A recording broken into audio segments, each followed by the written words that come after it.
you jumped from a lot of subjects, and I wanted to dialogue about each one you jumped from. So, for example, when you talked about whether it was good for the pastor, you went to talk about them smoking. I talked about them having good employment, learning the skill set so that they can take that somewhere else. That was my purpose of why I said it had nothing to do with that. Okay. Going back to where you were talking about with this. Now, I understand, because I know the scriptures, I know this way, because I study, whether we talk about whether it's good, whether we talk about whether this is witchcraft, performing prayer, whether we talk about which one it is. I've looked into it. Now, my thought after looking into it and looking at the rest of going up, if I want to decide that this is that bad for those reasons, then me being the person that I know, I would then have to conclude a lot of the food we eat, I shouldn't eat. A lot of the environment that we deal with, the phone and the RFID radio. All right, watch this, music. I'm glad you said that. All right, watch this. A lot of stuff that I would then think to myself, nah. Right, you would think all of it is bad, right? But watch this. This is what happens when we ain't talking about phones. We know that there's certain things out there that erode us. But this is what God says about destroying our temple. And this is what the people that put us in slavery know about it, right? Read this. Chronic marijuana use. Wait, music. Come on, brother. We dialoguing. Read. Chronic marijuana use negatively impacts male reproductive health. Chronic marijuana use negatively what? Negatively impacts male reproductive health. May decrease testicular function. May decrease testicular function. Meaning the testosterone we need to be men, marijuana decreases that. When you see men being effeminate out here in the streets, that are smoking and got all these attitudes and want to fight other men, guess what? Weed is making you more woman-like. Weed does not get you closer to becoming a man. There's nothing of... What's this? Read it one more time for music. Music, but you smoking it right now, music. Read. Chronic marijuana use negatively impacts male reproductive health. Are you a male? Yup, and I got 4 kids. Male reproductive. Are any of them boys? Come back closer. Are any of them boys? I have 4 boys. How many girls do you have? We're your brothers, man. You have 4 girls. Now watch this. May decrease testicular function. OHSU study is the first to link daily use of edible THC with reduced testes size. You know what reduction of testes size looks like? It makes your balls smaller. So you got men out here smoking marijuana and decreasing their nut size. You understand? So it don't make us no manlier to do this thing. So then why do we say let's smoke and God say don't smoke? Why are we doing that? We're destroying ourselves. We're destroying the ability to reproduce. We're destroying our testicular fortitude. We're destroying our ball size. All just to get a high? Just to get a high. Is it worth it? Read this. The book of Titus, chapter 2, verse 6. Young men, likewise, exhort to be sober-minded. God says, young men, I want to exhort you to be sober-minded. I want you to stop smoking. Stop decreasing your testicles through marijuana. Stop decreasing your health. You're burning up. There's nothing nutrition in there. There's nothing in there. Who brought marijuana to America? Who brought it to the streets of the black community? Who brought drugs to the black community? Say again? The CIA brought the drugs. Okay. Do you support the CIA? You do. How do you? I'm glad you said that. How do you support the CIA? Fuck the CIA. Fuck the FBI. Huh? How do you support the CIA? Okay. So how do you support them in your actions? Yes, sir. You support them through sin. You support them through sin. That's how it is. Because through our actions, when we show that we sin against Christ, guess what? We show others that it's okay to sin against Christ. You're showing your daughters through your actions that it's okay to break the laws of the Most High God. You know that, right? Talk to me, music. What you got, man? You know, I wanted to dialogue, but I open the floor to you. I want to hear what you got to say. Because it looks like you got a lot on your mind. I want to hear what you got to say. Well, no, because I don't disagree with a lot of things you're saying. Yeah. But I don't think you're putting them into a perspective. Like, for example, like I said, I put things into a perspective. Okay. If you're really trying to tell me and show me the passion that you have about marijuana, what perspective do you use? Yours or the Most High's? Bro, let me say what I'm saying. Okay. Alright, and then when I'm done, let me say what I'm saying. Then when I'm done, then you go, oh, you can discuss. So, if I'm putting stuff to a perspective, when I'm listening to you, right? I'm not mad at your argument of saying, hey, marijuana. That's fine. But then I think to myself, you choose a hill to die on. You see what I'm saying? Right. And I'm trying to say, bro, if you're talking about the effemination of the male population, if you're talking about things that will harm the body, you get what I mean? If you're talking about uplifting the black people, are people who they are because of the history of slavery and the lack of knowledge of the move. You know what I'm saying? When you look on the back of the sign, I'm trying to drive that while not driving others is sometimes that's all. You get what I mean? Like even the way we have discourse here. You get what I mean? I wanted to answer your question a long time ago, but instead I had to listen to four men go back and easily go to listen. What it shows me is a lack of humility in my heart. Now I've been in positions to say the truth, outstand by I'm very familiar, but once again, you know nothing about it. Because of the fact that there was no report and there was no understanding because there was a message on it. And I respect it. You know what I mean? I was getting you trying to wait to see you hey, speak to me. I get it. I'm going to be honest. I'm not going to change my mind what I want to do. I've decided to do my head, but we all know that there's a choice. I know choices, you know choices. I'm very aware of what that means. Music. Alright? So all I'm saying though is that it's hard for me to discourse with other men. You know what I mean? It's hard for you to discourse with other men? I'm not done speaking. What made you play? Cause hold on, you're doing the same thing you accused us of doing. Hold on. You've just gone through a whole bunch of different topics. Cause there's something you said I want to address, but I want you to finish. Go ahead. Once again, you're doing the same thing what I was saying with the problem me too. Speak with other men who have a hard time listening to other men. I'm in the middle of it. And every single time I went to speak, brother, we listening and you're not making no points because you keep going over. Come on, make the point. I'm listening to make the point. Okay, so I'm going to address the point you made. He said bringing things into perspective, and what he said was it was okay that the pastor is teaching these young men to sell or to grow weed because he's giving them an opportunity to learn a new skill. I'm going to show you his perspective is completely wrong. First of all, he's leaning to his own understanding. Before you read that, give me Proverbs 14 and 12, and then I'm going to bring the officer back up. Because this is what's wrong with our people. The officer brought out about the effeminization of our people with marijuana, and a brother standing in front of us and presented effeminate characters about why everybody got to shut up while he speaks, but then he didn't say nothing. Read what you got. The book of Proverbs, chapter 14 and verse 12.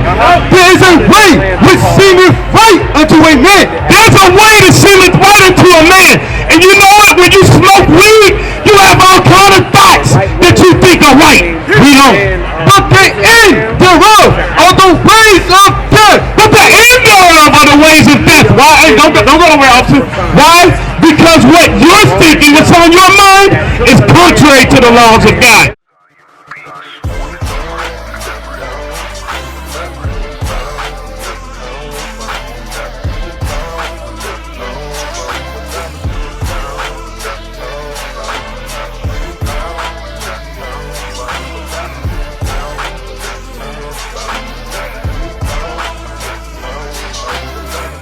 The wages of sin is death. Now, go to Ezekiel 22:26. I want to address the pastor teaching the young men to grow weed. Hey, check this out, my brother. Did you hear about Pastor Jamal Bryant wanting to teach young men the skill of growing weed? This is a pastor that says his church has more land than any other church, and he wants to teach the young men of the community to grow weed. Do you think that's good or bad? Somebody said that's good. Come on up. Come on up. Hey, represent your position. You say that's good or bad? I feel like it's okay. You think it's okay? Now that's what the brother said. But what we want to show you is, as a pastor, he has a certain standard he's supposed to hold himself to. He's supposed to be teaching men and leading men. What do you disagree with, brother? Come on, we dialogue with you. What you mean? Like, making people grow weed, I don't think that like that. You don't think the pastor should do that? Right. So now listen to this. This is going back up the point. Listen to this. The book of Ezekiel, chapter 22, and verse 26. Now listen. We're reading out of, hold it up. We're reading out of the Bible. Did you know that the Bible is for the Israelites, so-called blacks, Hispanics, and Native Americans? Because a lot of us, the reason, hold on, my brother, the reason we turn from the Bible is we think it's a white man's book. I used to think that too. But listen to what the Bible is saying. Read. Her priests have violated my law. So Ezekiel saying in the spirit of Christ, the priests, the pastors, have violated God's commandments. Read. And have profaned my holy things. Read. They have put no difference between the holy and profane. Read. Neither have they shown difference between the unclean and the clean. Should the pastor be teaching you righteousness or unrighteousness? Righteousness. So why would a pastor be doing the same things hood niggas do? Right. Bring it up. Let's just be real. Bring it up. Let's be real. Why would the pastor teach the young men to remain hood niggas instead of, read it again, her priests have violated my law and have profaned my holy things. They have put no difference. Now, listen to what he's saying. The priests that's supposed to be an example in the community, that's supposed to be teaching righteousness to the people, have put no difference between the holy and profane. The holy things and the unholy things, read. Neither have they shown difference between the unclean and the clean. So he hasn't shown you the difference between what is clean and righteous or what's unclean or sin, to make the point. Okay, so there's a balance between good and evil?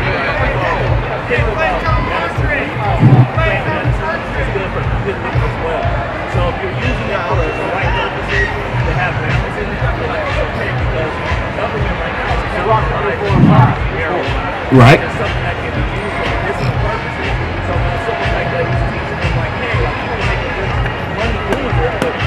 So you make an excuse that he should be doing that after we just read that the Bible says he absolutely should not be doing it. He's not educating nobody about nothing. You telling me a street nigga don't know how to grow weed without the pastor? He's trying to capitalize off of the land that they have, right? Why not grow food for the community? Let me ask you this. Hold on. Let me ask you this. Give me Deuteronomy 28:48.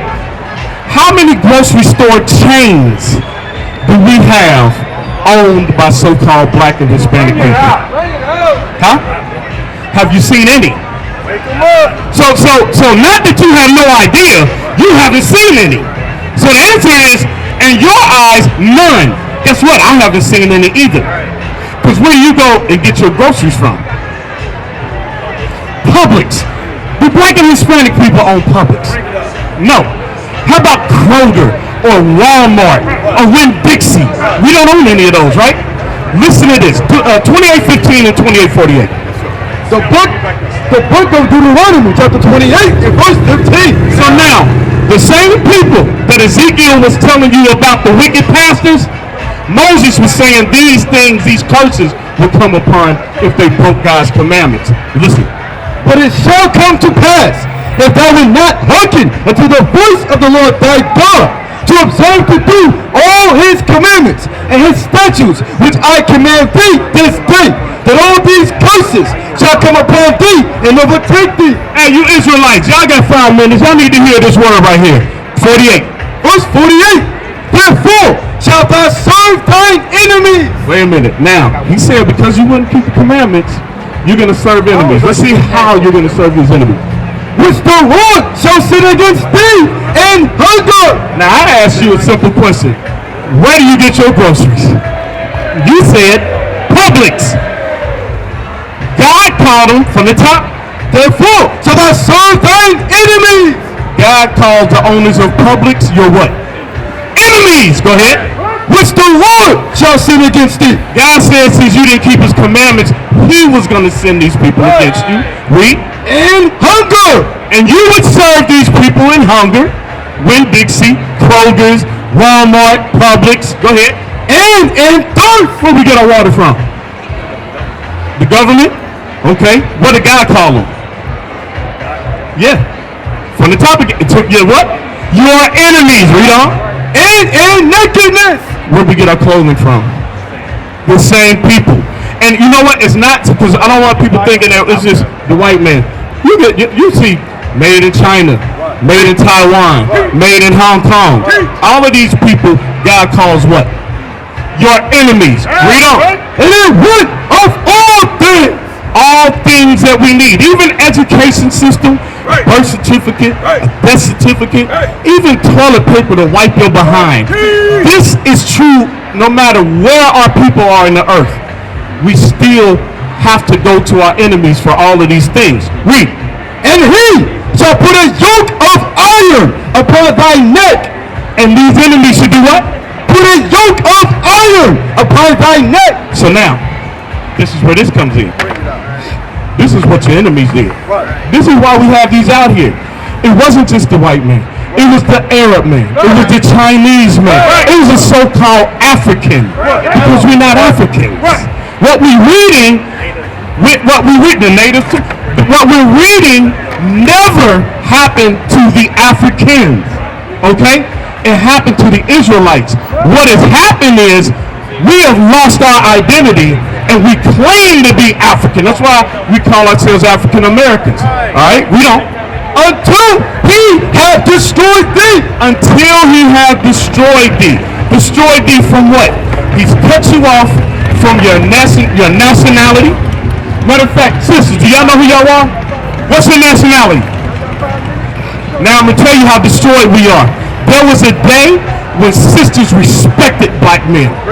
And when the black man spoke, they would sit there and look in fear. Like, what are you going to tell me? What are you going to teach me? But right now, our people are destroyed. Read it again.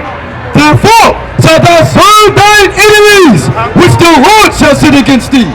That's why you can't even tell these sisters nothing no more. You can't protect them because they don't want to be protected. You know this to be true, right? Okay, but you know we're speaking the truth about these things, right? So he said he will put yokes of iron on your neck till you be destroyed. You see how our sisters dress? That's a destroyed mind. Because a lot of them don't think they have anything to offer outside their bodies. And once their bodies are used up, now these kids have a term they call body count. Where some have said, well, if you find a young lady that's only slept with 20, imagine that. She's only slept with 20. She's still marriage material. You understand what I'm saying? That's a destroyed mind. What is a nation?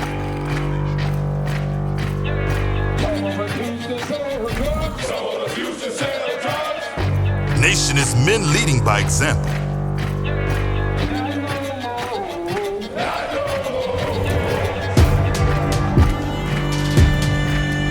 Nation is family.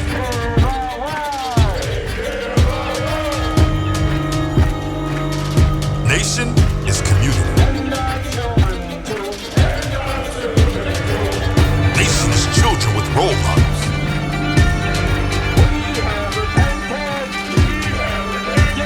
Nation is unity.